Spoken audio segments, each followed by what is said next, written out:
Hello, and welcome to Let the Growth Flow, a spiritual place to heal mind, body, and soul. My name is Alexis, and I'll be your host. My hope for this podcast is to help people learn about all things spiritual, at the same time allowing themselves to heal in any way that they need to. I plan to do that by sharing my own spiritual experiences, as well as bringing other spiritual mentors onto the show. Hello. Welcome back to another episode of Let the Growth Flow. Still kind of obviously getting over this bronchitis. My cough is still here a little bit, by the way. It usually acts up when I'm talking more, so I have water with me, but apologies in advance for coughing that might occur.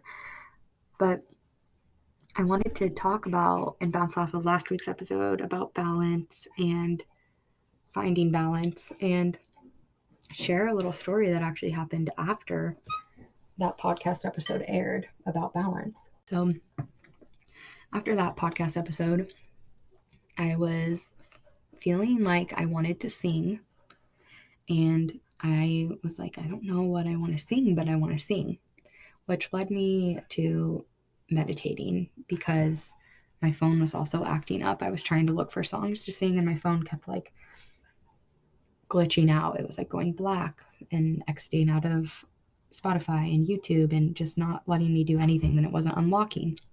So I ended up saying out loud, I'm like, okay, obviously somebody's trying to get my attention. So I sat down and I started meditating. And in my meditation, I started hearing drumming. And it was so real that I looked out my window. I opened my eyes and looked out my window because I was like, is somebody playing drums? And there is nothing outside, and I couldn't hear it outside. So I went and sat back down. I'm meditating, and I keep hearing the drums, and then I hear, grab your drum. So I believe I shared the story of me getting a drum a couple months ago when I first moved to California. And since I got it, I haven't really used it a lot. Felt that initial really strong connection, and then I just kind of grab it every here and then when I feel like it, but it hasn't been consistent. So I start playing the drum, and I'm immediately covered in chills. And I start singing, and the words I am singing are, I have a song, this song's for me. I sing it to celebrate for myself and the spirits surrounding me. And I started saying, I am open, ready to receive, over and over again. I'm ready, open to receive. I'm ready to receive all that's serving me, all that's serving my highest good. And I was covered in chills the whole time I was singing this. And then I just started crying. And I realized those are words that I've never truly said in my life, that I'm open and ready to receive, which was crazy to me because I've been doing energy work and whatnot. And it was a really powerful moment for me. And it made me realize how much I'm in my masculine energy giving. And I never really truly allow things to be given to me and receive them. I have talked about codependency and people pleasing before on here, I believe. And if not, I have an article about it on our blog post about it on my website if you want to check it out. But it was really hard for me to accept help in any way. And I was very controlling because I just thought that the way that I get things done is the best. And, that stemmed from trust issues, that I couldn't trust anybody to get the job done. I could only count on myself, which also led me to most of my life being in this very closed off energy when it comes to others and accepting help and accepting and receiving anything. So that happened. And then that was through meditation. I felt really good. And then I went to take my dog on a walk at the beach. And as I was leaving to go to the beach, I got very lightheaded. I felt nauseous. I was like, what is going on? I prayed to my guides, my spirit team, and said, hey, I would really appreciate if you guys could help me ground down right now. I'm feeling very ungrounded after that experience. The lightheadedness and nausea went away. But as I was walking along the beach, the whole left side of my body was tingling, and like my muscles were cramping and releasing. And I was honestly really freaked out, guys. I thought I was having a heart attack. So much so that I stopped walking. I sat down and I like put my palms up and I started breathing and like on the side of the path because I was freaking out. And I just heard, you're okay. And I also called one of my good friends. She's very intuitive, and sometimes you just need that like extra nod, especially when it's something that is making you worry about your own health. And I called her and she immediately said, like, no, I think you're okay. Like, I don't think you're having a heart attack. I think everything's good. So that made me feel better. I sat with it. So fast forward to that night, I was like sitting in bed and it's like all the things started connecting. And I realized that the left side of our body is their feminine side, right side's masculine. And that I was having energy flowing all along the left side of my body, like my neck, my shoulders, my arm, my abdomen, my legs, my feet, my head, like the whole body, only my left side was tingling. And I'm like, oh my gosh, the energy is flowing for the first time on this side of my body. It was so trippy, honestly. And then it just made me really grateful. And the following like 2 days, it was really crazy. The whole left side of my body and only the left side of my body was sore. Like I had done an intense workout. And then I ended up doing a yoga sequence, which was divinely guided. And the yoga teacher kind of talked about how our muscles get sore to heal themselves spiritually. So I don't know, it was really cool. So I'm really leaning into being open and receiving and finding the balance within my own body with my masculine and feminine energies. Just wanted to update you guys on that little life update for me. And I am also incorporating saying that I'm open and I'm receiving into my morning mantras. Let me know if you have any questions about that energy for sure. But this leads me to kind of bounce off of last week's episode of talking about balance and finding balance within yourself and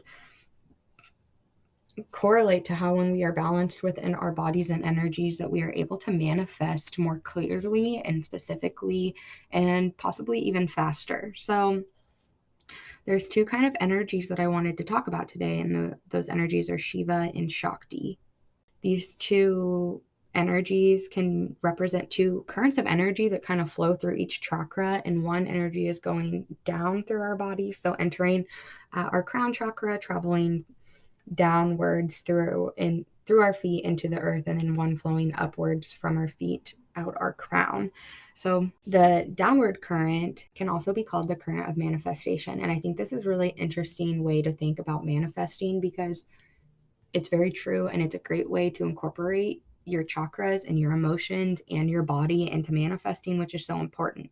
So this downward current, or the current of manifestation, begins as a thought in our brain. So you think of something that lights you up, that you really want because you're passionate about it, or just because you simply want it.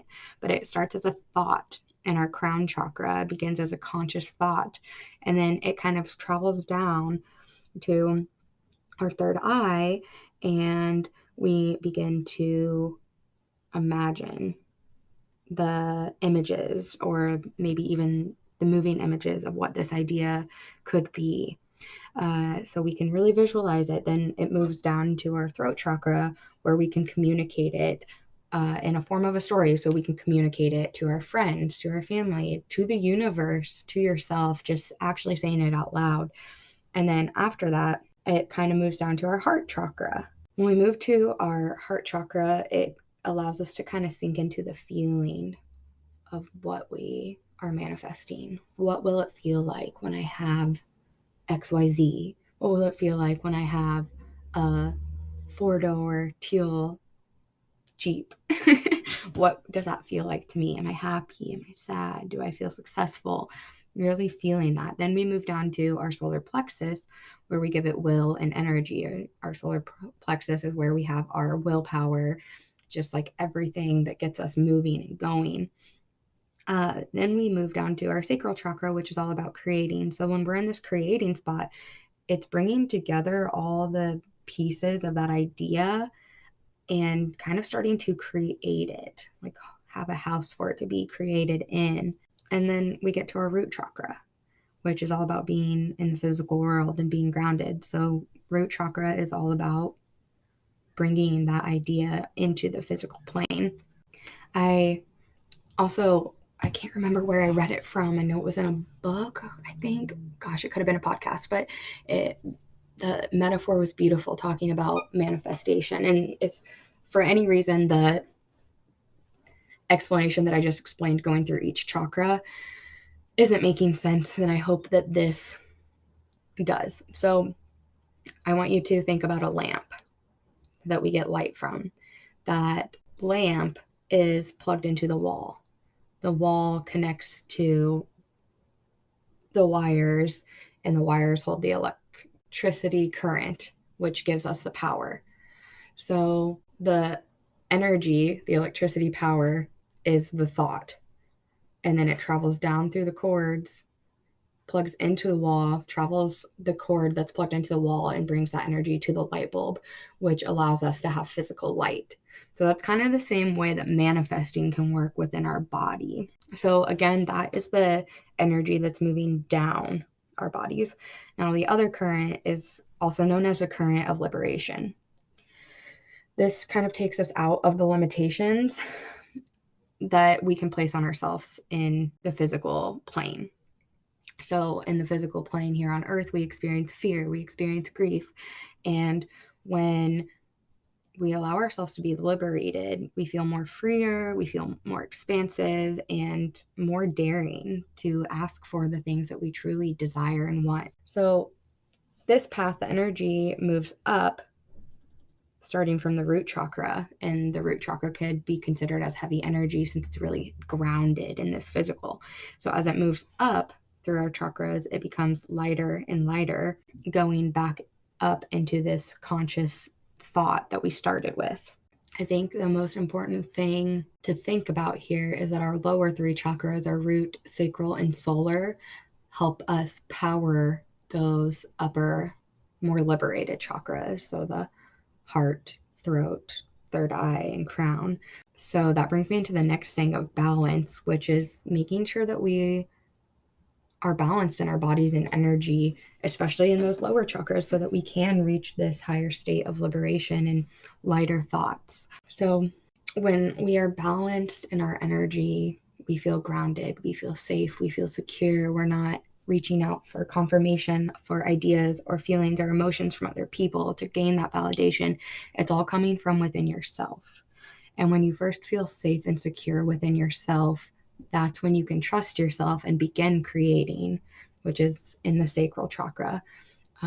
Again, we want to be creating just kind of fiercely and flowing up, and then the willpower. So it all correlates.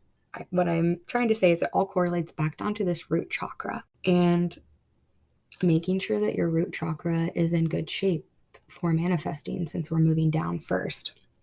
The other thing that I kind of wanted to talk about with manifesting is that when we manifest, we have to put limits on things.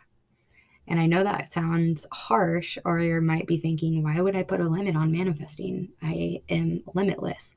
While our lives are limitless and we can manifest whatever we want, it's important that you put boundaries, that you're specific, and have some sort of structure when you're manifesting. So, for example, I think it's important when you're manifesting to go through each chakra and almost set those boundaries, because our chakras are helping us set those boundaries. So we start again with the idea. What do I want? I'm using an example that I want. So I want a teal 4-door Jeep Wrangler. So I might write that down, or I might just say it out loud in my head, or say it out loud. And I'm just thinking, I want this 4-door teal Jeep Wrangler, and then I'm going to move down and I'm going to start visualizing this Jeep. I see the blue Jeep sitting in the parking lot of my apartment complex. I see myself walking to it and hear the door unlock. I open the door, I get in, I put my hands on the steering wheel, and I shut the door, I buckle myself up, and I see myself driving this car to and from work. I see myself filling the gas tank up, really visualizing it and feeling then. How do I feel when I am in this Jeep? That's just an example though. So like, again, we'd go through each chakra, kind of like I said at the beginning. But it's also important to have your why. Why do I want these things? Do I want these things simply to just have them? And that's okay too, right? We're in this limitless life, but say I deserve this blue Jeep Wrangler because I am worthy of having nice things. Which brings us into the next part of manifesting, which is believing that everything you put out into the universe will come back to you, and believing that you are worthy of receiving it. I'm all about sharing examples from my life, and from last week's podcast episode, you guys know I've been in a hard spot and had a lot going on, and I honestly wasn't allowing myself to heal or feel any emotions, and that resulted in me not sticking to my boundaries and going out more and just keeping myself busy instead of resetting and healing. And I realized once I finally allowed myself to be, that I was completely out of balance. So bad. So I started going through and working on each chakra. And the best tips I have for aligning your chakras, just in general, to have a better day. And then also if you're looking to manifest and you want to have everything aligned and in good spinning so that you can manifest to your highest desire, doing yoga. You can seriously go to YouTube and type in yoga sequence for root chakra, yoga for opening root chakra, yoga for opening your sacral chakra, yoga for balancing your sacral chakra. You can go through each. I'm pretty sure you can even look up chakra balancing yoga, and there's sequences that go through all of them. You can look up meditations about balancing your chakras, and these range from 10 minutes to an hour to 3 hours, and you can pick what you want to do. You can even type in the minutes that you're looking for. If I want to do 10 minutes, do 10 minutes. I want to do 15, do 15. I think what you'll find is when you start bringing awareness to these spaces, you'll be able to kind of become more aware of the imbalances that are occurring there. So just being mindful of that. And then you can also do chanting. I'm trying to think of all the things that I do that help balance my chakras other than Reiki, so I can share these with you all. Chanting is amazing. So if you don't know, each chakra has a chant that goes with it, and I can kind of walk you through those right now. There's also hand mudras that you can do with the chants, or if you are not interested in doing the chants, you can just do the mudras. There's so many things out here that will help you balance your chakras. But starting at the root chakra, it's Lam, sacral, Bam, solar plexus, Ram, heart, Yam, throat, Ham with an H, third eye, Sham, and crown chakra is Om. So each of these chants are created to help vibrate in your body in each chakra to help open and balance them. So I highly recommend doing this. It's also a great practice of opening your throat chakra. So many of us don't use our voice when it comes to our authentic self. We're always putting on a mask, so to speak. So it's a good way to start opening up your chakra too, is using these chants, your throat chakra. Well, sorry, confusing. So it's a great way of opening each of your chakras individually, but overall just using your throat opens your throat chakra as well. Touch is another one I wanted to touch on today. Just touching each space of your body where your chakra is. Maybe starting at your feet, putting your hands on your feet, and imagine breathing in to where your hands are. I know that can sound silly, but like breathing all the way down to your feet. Then moving to your sacral chakra, maybe putting your hands right below your belly button on either side and breathing into that space. I always recommend 3 breaths minimum, and you can do as many as you want. 3 is always a good number. It's a divine number. And then move up to your solar plexus, putting your hands on your stomach above your belly button. Go to your heart, breathe into that space. Your throat, don't choke yourself. Hold your throat in a nice, relaxing way, but breathing into that space. Moving up to your third eye, putting your hands, you can cover both of your eyeballs if you want. Sometimes it'll help you tune into your visuals and your imagination, but breathing into that space. And going to your crown chakra, right at the crown of your head, placing one or both hands there. I think the biggest key here is that you'll start to bring awareness into your body and become more aware of what's going on within your body and your spiritual body as well. The biggest thing I want to say is that there's no limitations on this either. So if you want to tune into your body and you feel, oh gosh, I feel like my right hand needs to go on my heart and my left hand needs to go on my sacral, do that. But I encourage you to touch your body, to get into tune with it and just sit with it. The other thing that can come up here is that you might find yourself crying. It's very common to start crying when we give ourselves time, and especially when we're tuning into our bodies. But rewinding back to this is going to start helping you find balance within your body and within your soul.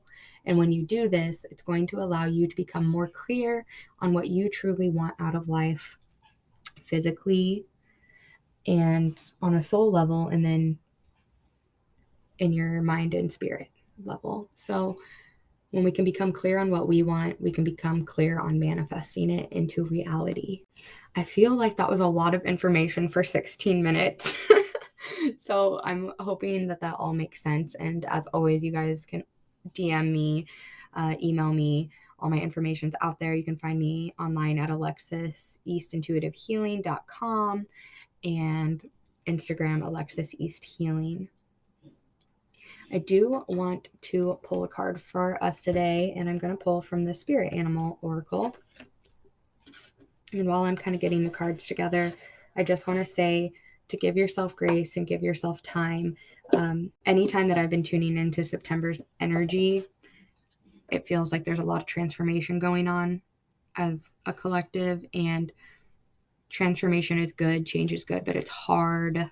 And like we talked about last week, when change happens, we can often go into this grieving period, which is totally normal and healthy, where we're grieving what we used to have and what made us feel safe and comfortable and moving into this new life. So just give yourself time and grace to grieve what is leaving your life. And another way to look at it is clearing space.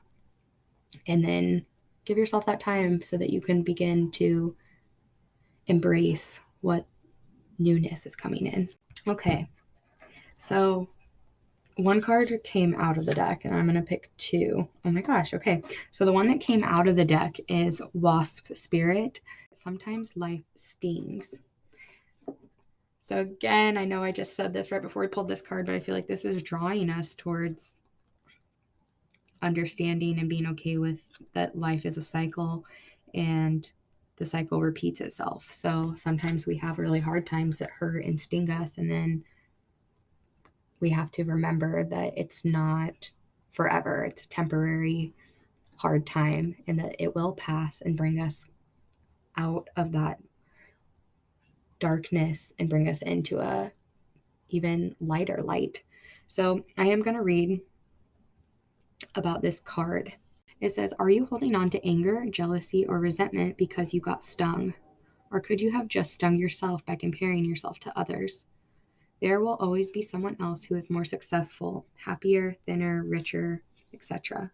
Jealousy is the false belief that you can't have what you want, or someone could take away something that was supposed to be yours. Let it go and release all those feelings that are making the sting hurt long after the stinger has been removed. Lost Spirit has woken you up, and now you are called to trust that disappointment can lead you to a different and better path. Align with your spirit now and trust that this too shall pass and is already doing so, for the pain subsides when you stop telling the story of how much it hurt. Wow, that last sentence. Align with your spirit now and trust that this too shall pass and is already doing so, for the pain subsides when you stop telling the story of how much it hurt. So true. You guys will have to let me know if this is resonating for you in your life right now, about going through like a hard time and having these big life changes or just changes in general that are new and different, and you kind of get stuck in the how much it hurt and how much sadness it's brought you. And it's okay to be there too. I'm not telling you to not feel that. Definitely feel that, because it's not healthy if you don't. But maybe being able to connect with your spirit and taking a step back to see, what is my mindset right now? Am I accepting what I'm feeling and then trying to move on from it? Or am I stuck in just how shitty I feel? Now, the second card that I pulled is Set Healthy Boundaries. This is card number 3, and it's Armadillo Spirit. So this one says, learning to set healthy boundaries is the gift of Armadillo Spirit. You are entering a phase where, in order for you to be in alignment with your intentions and co-create your best life, you may have to be discerning and say no to many things that may have been okay for you in the past. This also means that you need to learn where you end and where others begin. What is yours to own and what is not? Know your limits and understand it's an empowering choice to say no to what doesn't feel right. Armadillo Spirit is here to tell you it's time to be honest with yourself about what you really want. Be clear on what you are agreeing to, declare what your needs are, and say no as a full sentence. These are acts of respect and kindness to others as well as to yourself. Trust your body's signals, and you will know what to do. Armadillo Spirit guides you in making good decisions that are grounded in a strong sense of what belongs to you and what does not. Love these cards. I just love pulling these at the end sometimes, because I feel like they just really reiterate everything that we just talked about. But setting those healthy boundaries, we talked about that today, and how we can't really do that unless we're tuning into our own energy, which this card just reminded us. We need to tune into what our body and our soul needs so that we are able to clearly communicate that those are our needs and respect them for ourselves, but not just for ourselves, for others. Because, when we don't set boundaries for ourselves and stick to them, we can often end up holding that resentment towards other people, our family or friends, and that's not fair either if we're the ones not respecting our own boundaries. So again, just reminding you to tune into that energy. I want to thank you guys so much for listening today. I hope that you got a lot out of this episode, and I hope that you kind of take what we talked about today and run with it and start practicing these techniques, or pick your favorites and see how they change your manifestations. See if you feel more clear, if you're able to feel better about them and trust and believe more, and even if they are happening quicker than you would expect. Thank you so much for listening. I hope you all have a great day. Until next time, let the growth flow.